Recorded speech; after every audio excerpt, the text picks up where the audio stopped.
I veliki pozdrav svima i dobrodošli u novi vlog.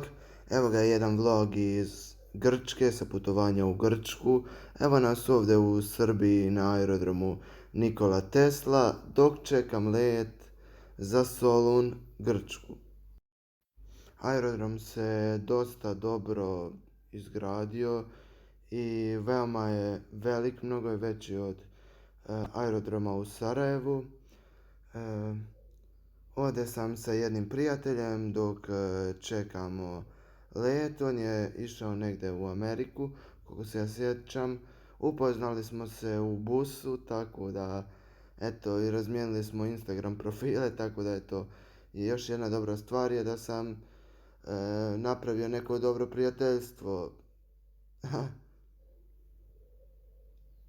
I naravno, ovdje sam se čekirao i čekao sam još nekih možda sat vremena, ali to sve zbog moje loše organizacije, nisam se baš najbolje organizovao.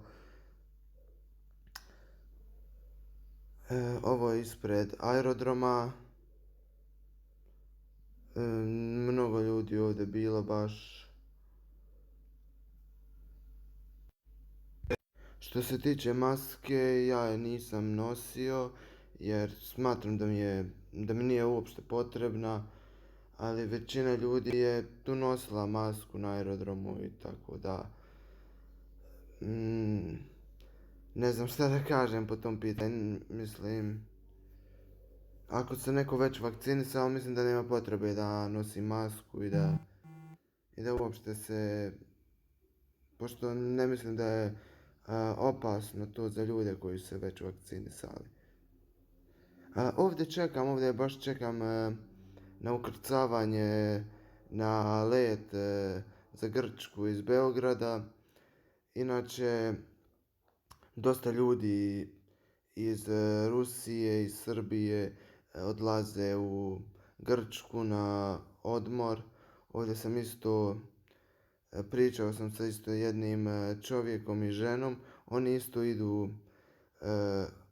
u Grčku, naravno oni su iz Srbije porijeklom, ali već dugi niz godina žive tamo u Grčkoj, ali su bili na odmoru pa se vraćaju sad. I eto, mislim, lijepo iskustvo, ljudi su poprilično prijatni.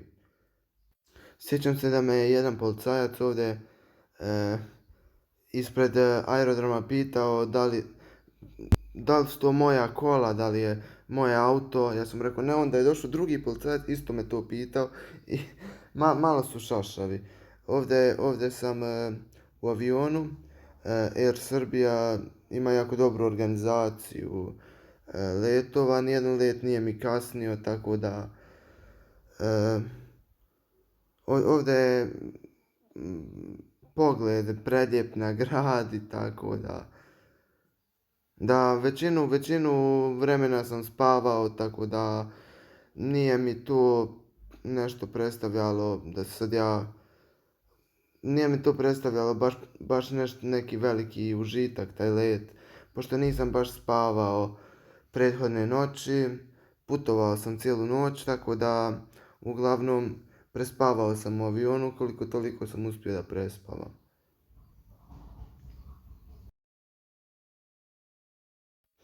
U ovom avionu je bilo poprilično mnogo djece i roditelja koja su išli na more ili nemam pojma nija gdje.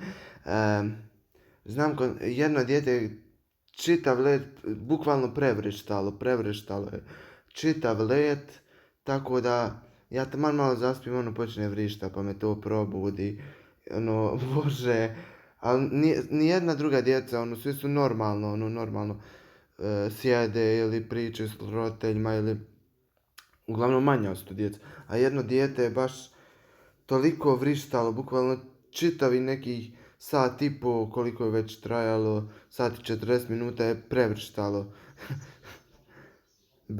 Bez prestanka, znači.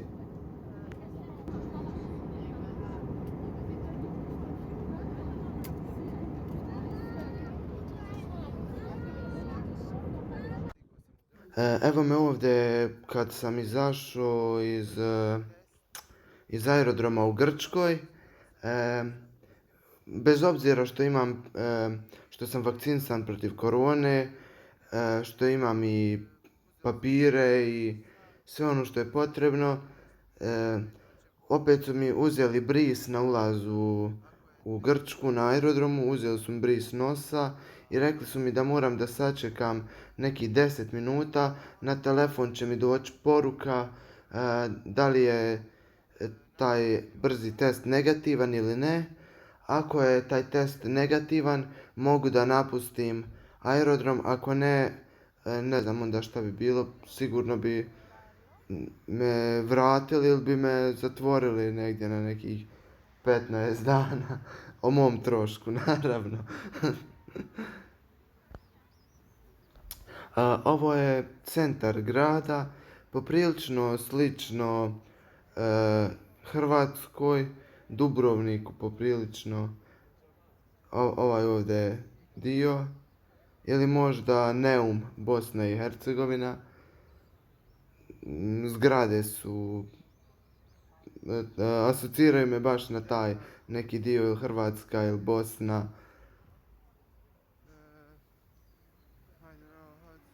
Baš je ovdje, mislim, prijatno je za šetnju i ima dosta mjesta koje se mogu ovdje posjetiti, mnogo kafića,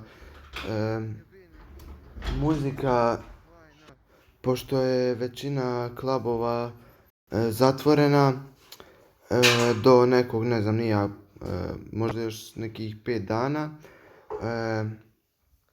Ovdje ima jedan baš čudan zakon koji nalaže da se ne smije slušati muzika u restoranima i u barovima, da nema muzike uopšte, jer kad uz muziku ljudi pričaju glasnije i onda se kao te neke bakterije pljuvačka prenosi, nemam pojma nija, baš mi je to nelogično, ali svijet je pun nelogičnosti, tako da valjda će pustiti muziku sad. Mada u kolima sam slušao muziku i poprilično je solidna muzika. Većinu tih pjesama sam prepoznao jer ima dosta recovers srpske muzike, da.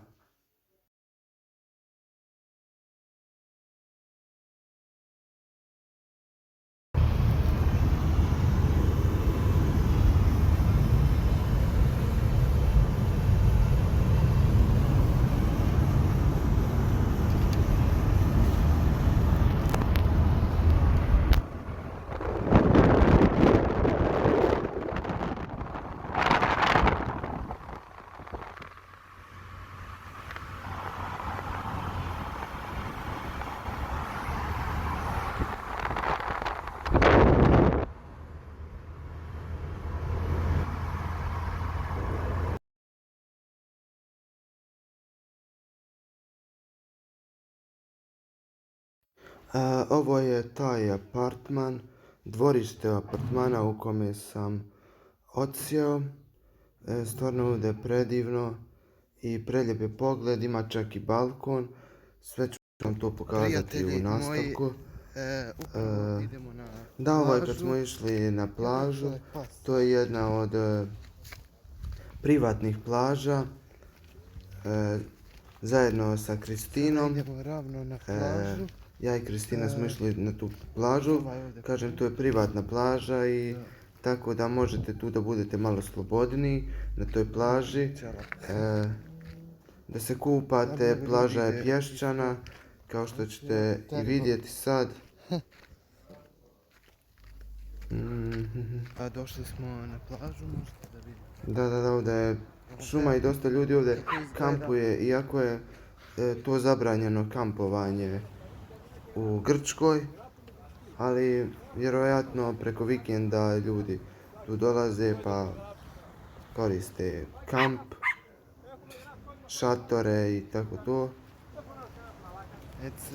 Jučer nije bilo baš nešto mnogo ljudi ovdje na plaži, vjerojatno će, možda danas će ih biti više. Evo možete ovdje vidjeti. Ovdje su neki ljudi koji se sunčaju. Ovo je inače Jonsko more i veoma je slano.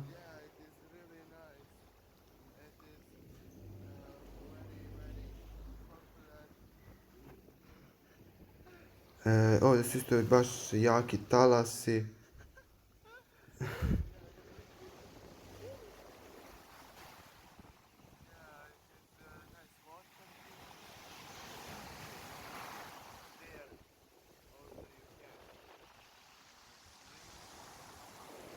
Naravno, ovdje smijete da pušite cigare i da donosite svoju hranu od kuće, kao što na nekim plažama nije običaj, negdje se ne smije pušiti.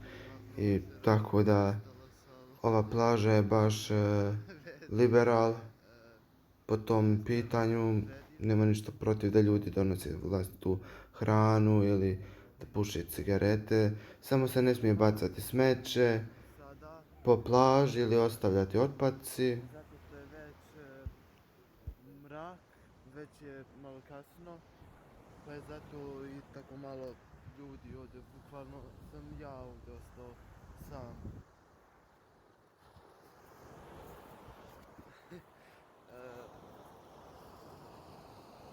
Yeah. Here. Stvarno je ovdje baš prelepo i preporučio bi svima koji mogu da dođu, neka dođu ovdje, neće se pokajati. Jeste da sad, pošto nije baš sezona, da nema mnogo ljudi, mnogo turista, ali u augustu i septembar će biti. Ali svakako je divno i voda je, i u ovo doba voda je poprilično topla.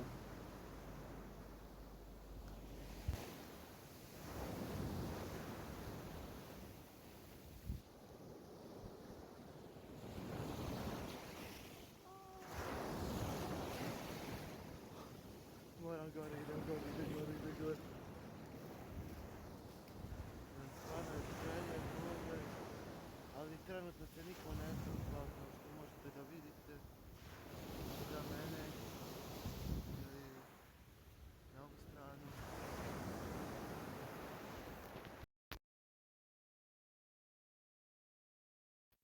Ovo je isto pogled iz apartmana u kojima sam ja odsjeo. Čak ovaj apartman ima i privatni bazen. Naravno, baš je cool. Ovdje su neki moji prijatelji, isto iznajmili su isto apartman kojeg sam upoznao na aerodromu, pa smo tako, mislim u isti grad smo išli, pa smo tako nekako upoznali se na aerodromu i ja sam im preporučio da mogu isto tu da odsjednu gdje i ja isto, pošto već oni su išli ovako kao na slijepo.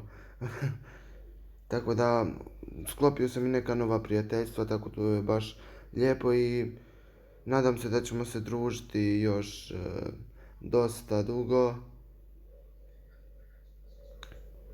Naravno, ovdje je baš toplo, noći su jako tople, stvarno, šta da kažem još, je jedno veliko iskustvo i uživanje.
Ovo je jutros kad sam išao na doručak.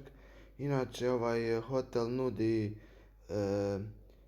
apartman sa doručkom, znači samo je doručak uključen u cijenu i imaju, kako da kažem, imaju baš dobar izbor hrane i za doručak pića, tako da nisam ostao gladan.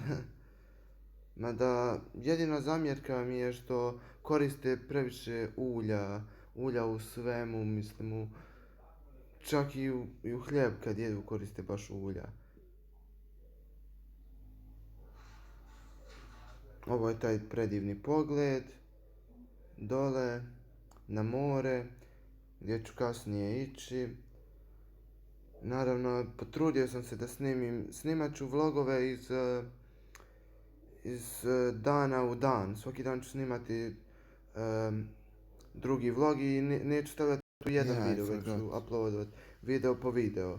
Naravno, danas smo imali slobodan dan, pošto je to bio prvi dan kad smo došli, već sutra dan će krenuti sa intenzivnim snimanjem za film.